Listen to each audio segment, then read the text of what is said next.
Hello magical minds. तो dear, हम लोग न्यूमेरिकल कर रहे हैं ईओक्यू के, और ईओक्यू के न्यूमेरिकल में अब कुछ नई नई चीज़ें आती जा रही हैं। जैसे कि आप इस न्यूमेरिकल में देखिए, यहाँ पर ईओक्यू के लिए क्या बोल रहा है, a company manufactures 5000 units of a product per month, right.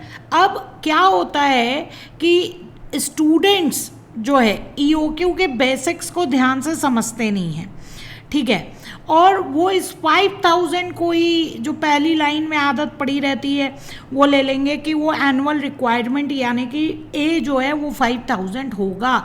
लेकिन अगर आप इसको यहाँ पर ध्यान से पढ़ते हैं तो आप यहाँ पे देखेंगे कि ये रॉ मटेरियल नहीं है, ये बता रहा है कि एक कंपनी का फिनिश प्रोडक्ट का, अ कंपनी मैन्युफैक्चर्स 5000 यूनिट्स यानी फिनिश गुड्स की बात है कि कंपनी प्रोड्यूस कितना कर रही है। ये एनुअल डिमांड या रिक्वायरमेंट नहीं दी हुई है। एनुअल डिमांड और रिक्वायरमेंट जो जनरली होती है वो हमारे रॉ मटेरियल की होती है, क्योंकि रॉ मटेरियल से हम क्या है, प्रोडक्ट बनाते हैं। तो यहाँ स्टूडेंट सबसे बड़ी गलती ये करता है कि जैसे ही उसने पहली लाइन पढ़ी, बिना सोचे समझे आँख मूंद कर 5000 को वो ए ले लेते हैं, जबकि यहाँ पर ए जो है ये 5000 नहीं है, राइट। तो ये आपको दिया है फिनिश गुड्स, वो कितना कंपनी कितना प्रोड्यूस कर रही है, ये चीज़ यहाँ पे दी हुई है। यहाँ पर ये नहीं बताया जा रहा है कि क्या कहते हैं कंपनी को कितनी रिक्वायरमेंट है। Got my point. अब नेक्स्ट देखिए, नेक्स्ट अगर आप यहाँ पर देखते हैं तो यहाँ पे आपको ओ गिवन है, the cost of placing an order. चलिए ये तो हम मानते हैं कि ओ हमें डायरेक्ट यहाँ पे गिवन है। परचेज प्राइस आपको गिवन है, किसकी परचेज प्राइस गिवन है, रॉ मटेरियल। अभी तक ये नहीं बताया है कि रॉ मटेरियल की डिमांड कितनी है, तो परचेज प्राइस रॉ मटेरियल का गिवन है। रीऑर्डर पीरियड आपको 4 to 8 वीक्स का गिवन है, यानी आपको समझ में आता है मिनिमम 4 है, मैक्सिमम 8 है, और अगर हमें नॉर्मल निकालना हुआ तो 4 और 8 का हम एवरेज निकालेंगे। कंजम्पशन गिवन है, कंजम्पशन में क्या कह रहे हैं, मिनिमम कंजम्पशन 100 kg, क्योंकि क्वांटिटी है तो kg में 2450 kg पर वीक, यानी एक हफ्ते में इतना कंजम्पशन होता है, ठीक है। एवरेज कंजम्पशन इन्होंने निकाल के दे दिया है तो हमें निकालने की ज़रूरत नहीं है, लेकिन हम फिगर्स देख रहे हैं कि 450 प्लस 100 होता तो 550 आता, और 550 का हाफ 275 ही आता। अगर नहीं भी गिवन होता तो हम इसको निकाल सकते थे। कैरिंग कॉस्ट 20% पर एनम है, जो कि हमारे परचेज प्राइस का निकल आएगा। कह रहे हैं आरओक्यू निकालिए, आरओक्यू का मतलब आपको पता है ईओक्यू की बात ये कर रहे हैं। Reorder level, maximum level, minimum level और एवरेज स्टॉक लेवल जो है इनको चाहिए। लेकिन अभी तक हमारी प्रॉब्लम सॉल्व नहीं हुई है कि हमें ए कहाँ पे गिवन है, राइट। तो क्या कुछ स्टूडेंट्स यहाँ पे मैसेज में मुझे बताएंगे कि ए कहाँ से निकाला जाएगा, खोजिए इस क्वेश्चन में ए कहाँ से निकाला जाएगा, एनुअल डिमांड कहाँ से निकाली जाएगी। हाँ जी, बिल्कुल आप सही कह रहे हैं, जो कंजम्पशन का डेटा दिया हुआ है। तो यहाँ पे आप देख रहे हैं कि कंजम्पशन का डेटा हमें दिया हुआ है, the consumption of raw material varies from 100 kg to 450 per week, और एवरेज कितना है 275, राइट। तो जब हम सॉल्यूशन की यहाँ पे बात कर रहे हैं और हमें annual demand of raw material चाहिए, तो यहाँ पे एनुअल डिमांड यानी कि ए हम निकालेंगे रॉ मटेरियल की 275 kg पर वीक है, और एक साल में कॉस्ट में हम जनरली जब भी एज्यूम करते हैं तो 52 वीक्स एज्यूम करते हैं, ठीक है। तो यहाँ पे 275 इंटू 52 जैसे ही हम करेंगे 14,300 kg आ जाएगा। इसके बाद आप ओ और सी की डिटेल लिख लीजिएगा, ठीक है। तो ओ आपको पूरा आप यहाँ पे लिखेंगे ऑर्डरिंग कॉस्ट, मैं केवल ओ लिख दे रही हूँ। तो ऑर्डरिंग कॉस्ट हमारा यहाँ पे गिवन है ₹100 पर ऑर्डर, और कैरिंग कॉस्ट 20% है, जो कि हमारा निकलेगा परचेज प्राइस यानी 10 रुपीज़ का 20% यानी कि ₹2। ठीक है, ये निकल आएगा। और एज यूजुअल जो इन्होंने लिखा है हम इन्हीं की वोकेबलरी यूज़ करेंगे, ROQ लिखेंगे क्योंकि ROQ बोल रहे थे। और अपने EOQ के फॉर्मूले में 2A यानी कि 14,300 इंटू 100/2 का रूट करेंगे, 2 कैंसिल हो जाएगा, तो हमारा 14,300 इंटू 100 यानी कि 14,30,000 का हम रूट करेंगे तो हमारा आएगा 119,582। तो इसको हम राउंड ऑफ करके लिख देंगे 119,6 kgs। कभी कभी एग्ज़ाम में ऐसे पॉइंट में आंसर आ जाता है तो आपको लगता है अरे हम कहीं गलत तो नहीं है, लेकिन ऐसा नहीं होता। आप अपने कॉन्सेप्ट पे बने रहिए। यहाँ पे मैं आपका जितने भी डिफ़िकल्ट से डिफ़िकल्ट जो क्वेश्चंस होते हैं वो हम यहाँ पर EOQ के करेंगे। अगर आप CA और CMA के स्टूडेंट्स हैं तो आप बने रहिए, आपको बिल्कुल बेसिक से डिटेल में सारी चीज़ें यहाँ पे मिलेंगी। ये आप ही के लिए मैं वीडियो बना रही हूँ, ठीक है। तो आप प्लीज़ हमें एनकरेज और सपोर्ट करना ना भूलें, जितने भी हमारे स्टूडेंट्स हैं, और इसको डिटेल में देखते रहें। तो यहाँ पे घबराने की ज़रूरत नहीं है कि अगर पॉइंट में आंसर आ रहा है तो आप जो है डर गए, राइट। चलिए तो आगे हम देखते हैं और इसका हम सेकंड पार्ट देख रहे हैं, रीऑर्डर लेवल। और रीऑर्डर लेवल का maximum usage into maximum lead time.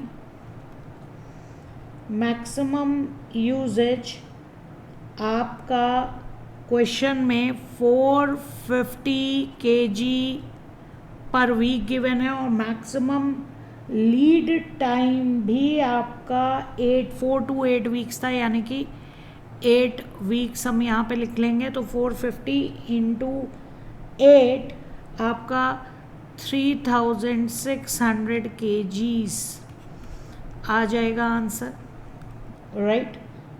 ये आ गया आपका रीऑर्डर लेवल। आगे नेक्स्ट आपसे बोला गया मैक्सिमम लेवल।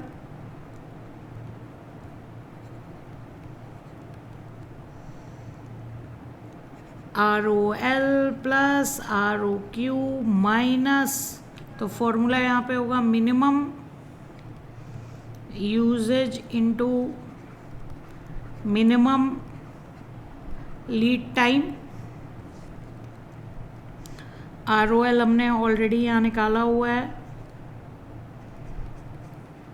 96 kg, और minimum usage 100 kg per week हमें गिवन है, और मिनिमम लीड टाइम हमें 4 वीक्स गिवन है, ठीक है। तो यहाँ पे 400 आ जाएगा, 3600 में से 400 माइनस कर देंगे 3200 प्लस 1196 यानी 4396 kg। ये हमारा आंसर हो गया बी पार्ट का। सी पार्ट में हमसे नेक्स्ट इन्होंने मांगा है मिनिमम लेवल।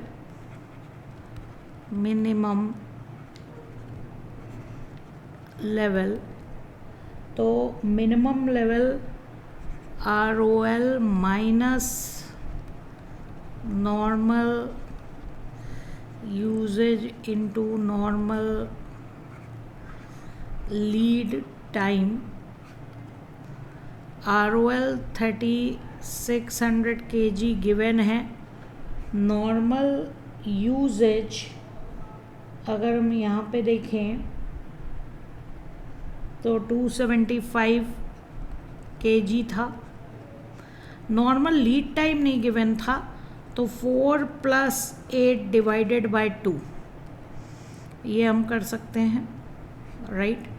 तो यहाँ पे 4 + 8 डिवाइडेड बाय 2 यानी कि 6 आ जाएगा, 6 और 3600 - 275 × 6 को जब सॉल्व करेंगे तो 1950 kg यहाँ पे हमारा आंसर आ जाएगा। लास्ट पार्ट है हमारा एवरेज स्टॉक लेवल।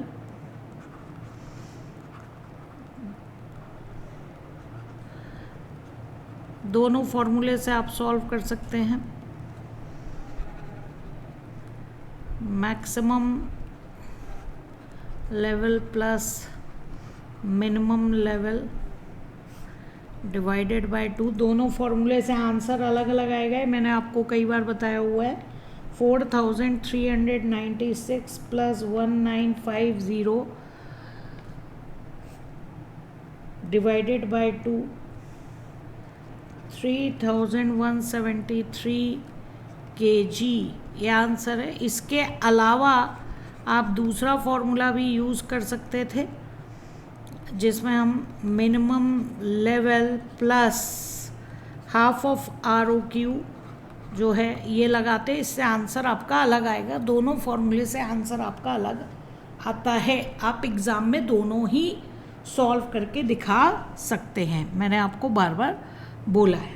चलिए तो नेक्स्ट क्वेश्चन पे आते हैं। यहाँ पे देखिए आपको क्या बोला जा रहा है, a company uses annually 48,000 units of raw material. 48,000 units of raw material यानी कि ये डायरेक्ट आपको ए गिवन है, कोई दिक्कत नहीं है। यहाँ पे आपको डायरेक्ट ए गिवन है क्योंकि रॉ मटेरियल की बात कर रहा है, ठीक है। कॉस्ट कितनी पड़ती है 1.20, परचेज प्राइस गिवन है। प्लेसिंग ईच ऑर्डर कॉस्ट ₹45 ओ गिवन है। कैरिंग कॉस्ट आपको 15% पर एनम है, जो परचेज प्राइस का निकलेगा। EOQ निकल आएगा, कोई दिक्कत नहीं है। सेकंड पार्ट में कह रहे हैं, suppose that company follows the EOQ policy and it's operates for 300 days, यानी हम यहाँ 300 डेज लेकर चलेंगे साल के, a year, that the procurement time is 12 operating days, यानी कि सामान आने में लीड टाइम, डिलीवरी टाइम या प्रोक्योरमेंट टाइम आपका 12 ऑपरेटिंग डेज लगता है। बिल्कुल सिंपल है, कंफ्यूज होने की बिल्कुल ज़रूरत नहीं है। चाहे लीड टाइम बोले, चाहे डिलीवरी टाइम बोले, चाहे प्रोक्योरमेंट टाइम बोले, वही सेंस है। सेफ्टी स्टॉक यानी मिनिमम स्टॉक आपका 500 यूनिट्स है। आपको रीऑर्डर लेवल निकालना है, मैक्सिमम लेवल निकालना है। मिनिमम लेवल ऑलरेडी गिवन है, सेफ्टी स्टॉक को ही मिनिमम लेवल कहते हैं, और एवरेज इन्वेंट्री निकालना है। तो सबसे पहला रिक्वायरमेंट हम यहाँ पे पूरा करेंगे EOQ का। EOQ के कैलकुलेशन के लिए डायरेक्ट 2AO/C का फॉर्मूला मैं यहाँ पे डायरेक्ट लगा रही हूँ, आप इसका मीनिंग लिख दीजिएगा अलग अलग, ठीक है, कि A कितना है, O कितना है, ये आप डायरेक्ट लिख दीजिएगा। और 15% हमारा निकल आएगा 1.20 का 15%, इसको भी आप अलग से निकाल के दिखा दीजिएगा, फिर फॉर्मूले में पुट कर दीजिएगा। मैंने डायरेक्ट ये यहाँ पर लिख दिया है, ठीक है। तो यहाँ पर अगर आप सॉल्व करते हैं 1.2 का 15% यानी 0.18 आपका निकलेगा, और सॉल्व करके आपका 2 × 48,000 × 45 डिवाइडेड बाय 0.18 का होल स्क्वायर जब आप करेंगे तो आपका पॉइंट में आंसर आएगा 4898.97 है। तो इसको राउंड ऑफ करके लिख दीजिए 4899 यूनिट्स, क्योंकि कोई यूनिट्स पॉइंट्स में नहीं हो सकती, तो दैट्स वाई हमने यहाँ पे फुल लिख दिया है, ठीक है। अब यहाँ पर सेकंड पार्ट में आपको बोल रहे हैं कि आपको निकालना है रीऑर्डर लेवल। अब यहाँ पे दिक्कत क्या है, देखिए रीऑर्डर लेवल आपको निकालने को कह रहे हैं। रीऑर्डर जैसे ही आपको बोलता है, आपको फॉर्मूला याद आता है maximum usage into maximum lead time, but यहाँ पे मैक्सिमम यूजेज और मैक्सिमम लीड टाइम नहीं गिवन है, तो आपको दूसरा फॉर्मूला मैंने बताया था जो कि मिनिमम स्टॉक लेवल के फॉर्मूले से निकलता है। मिनिमम स्टॉक लेवल का फॉर्मूला होता है reorder level minus normal consumption into normal lead time है। मैंने पहले भी सॉल्व करके आपको दिखाया हुआ है। तो यहाँ से अगर रीऑर्डर लेवल आप लेफ्ट हैंड साइड कर दें, ठीक है, और मिनिमम लेवल को आप क्या करें, राइट हैंड साइड कर दें, राइट, तो सिंबल बदल जाएगा आपका normal consumption into normal lead time का ही मैंने आपको पहले की स्लाइड्स में सॉल्व करके दिखाया हुआ है। यानी कि रीऑर्डर लेवल का यहाँ से एक फॉर्मूला आपका बन जाता है मिनिमम लेवल, या मिनिमम लेवल को हम सेफ्टी स्टॉक लेवल भी बोलते हैं, बफर स्टॉक भी बोलते हैं, प्लस नॉर्मल कंजम्पशन या normal usage into normal lead time. मैंने पूरा आपको फॉर्मूला सॉल्व करके भी दिखाया हुआ है। तो रीऑर्डर लेवल पे यहाँ पे क्योंकि एसएसएल यानी सेफ्टी स्टॉक लेवल का डेटा गिवन है, तो यहाँ पे आपको कितना गिवन है, 500 यूनिट्स आपको यहाँ पर गिवन है, 500 यूनिट्स आपको यहाँ पर गिवन है, ठीक है, जो कि सेफ्टी स्टॉक लेवल है।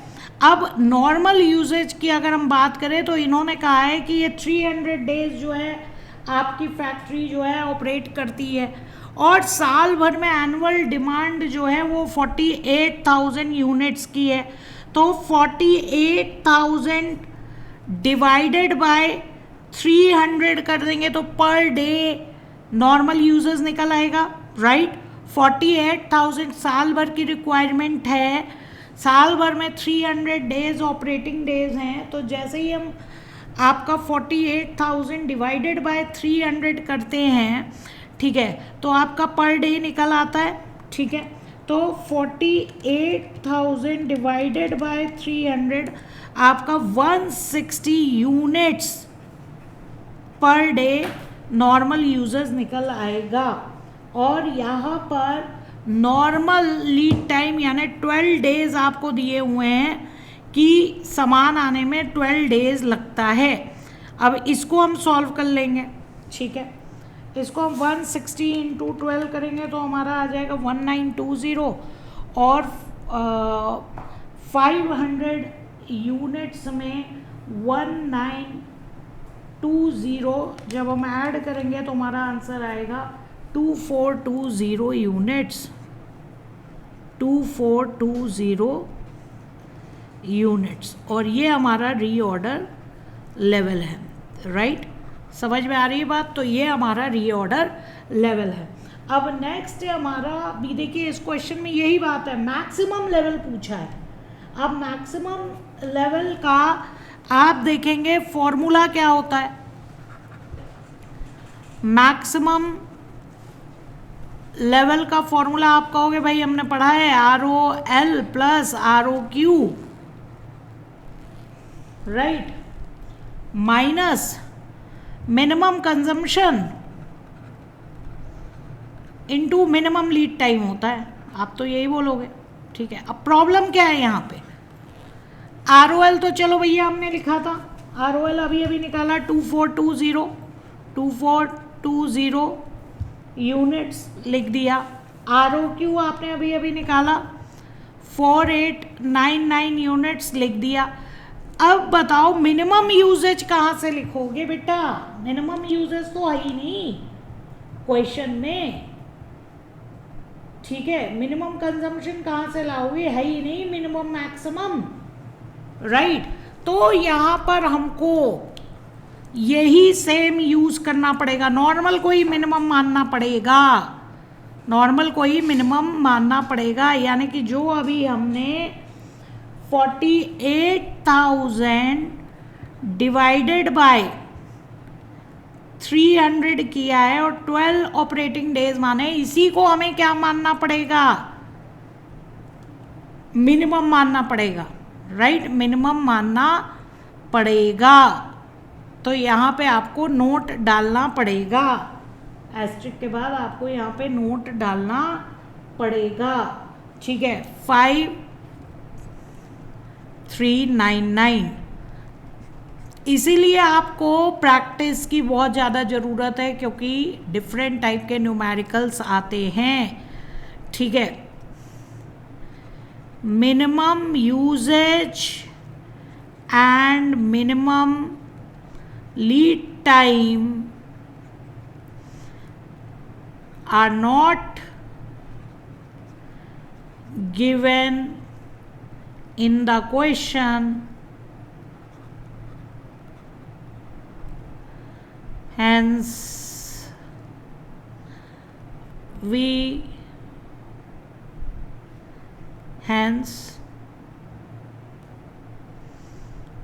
use normal usage and normal lead time to calculate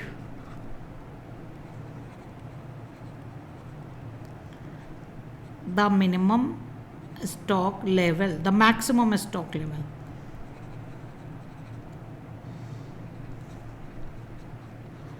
right, तो नोट जो डाल दीजिएगा, ये आपने नोट डाल दिया, ठीक है। अब नेक्स्ट पार्ट में आपसे पूछा गया था मिनिमम लेवल। तो मिनिमम लेवल अगर आप कैलकुलेट करते सेफ्टी स्टॉक लेवल, या जिसको मिनिमम लेवल कहते हैं रीऑर्डर लेवल के फॉर्मूले से, तो क्योंकि रीऑर्डर लेवल पे आपने मिनिमम लेवल का फॉर्मूला लगाया था और वहाँ पे आपने 500 यूनिट्स जो गिवन था उसी को यूज़ किया था, तो आंसर आपका वही निकलना था, ठीक है। तो ये हो गया आपका। और लास्ट में आपसे पूछा गया था एवरेज इन्वेंट्री, एवरेज लेवल। तो आप यहाँ पर minimum plus maximum divided by 2 भी कर सकते थे, और आप यहाँ पे क्योंकि safety stock level direct question में गिवन था, तो मिनिमम स्टॉक या safety stock level plus half of ROQ वाला फॉर्मूला भी आप यहाँ पर यूज़ कर सकते थे। अगर ये वाला फॉर्मूला आप यूज़ करते हैं तो आपका आंसर आएगा 500 प्लस हाफ ऑफ 4899, यानी कि आपका इसमें सॉल्व करके आएगा 2950 यूनिट्स। दोनों ही फॉर्मूले से अलग अलग आंसर आएगा, आप दोनों से सॉल्व करके दिखा सकते हो। तो इस तरीके से आप देख रहे हो कि क्वेश्चन में काफ़ी चीज़ें आपको एज्यूम करनी होती है अगर नहीं दिया रहता है, कुछ आपको इन्फॉर्मेशन नहीं दिया रहता है। लेकिन अगर आप लॉजिकली पढ़ोगे, मेरे साथ बने रहिए, आपको लॉजिक पूरा समझ में आता रहेगा। आप ही के लिए मैं न्यूमेरिकल करवा रही हूँ ताकि आपको जो चीज़ें क्लासेस में बैठ के नहीं समझ में आती वो आपको online free of cost available रहे। तो आप मेरे साथ बने रहिए, आपको ऐसे एजम्पशंस चीज़ें आपको पता लगती रहेंगी। और हम इसके बहुत सारे न्यूमेरिकल्स करेंगे। अगर आप CA के स्टूडेंट हो, CMA के स्टूडेंट हो, या नारसी मुंजी से आप ग्रेजुएशन कर रहे हो, तो वहाँ पे इस हार्ड लेवल के क्वेश्चंस आते हैं। तो प्लीज़ आप मेरे साथ बने रहिए। इवन DU के ग्रेजुएशन में जो ऑनर्स का ग्रेजुएशन, BCom ऑनर्स वगैरह में भी इस टाइप के न्यूमेरिकल्स आते हैं। Thank you.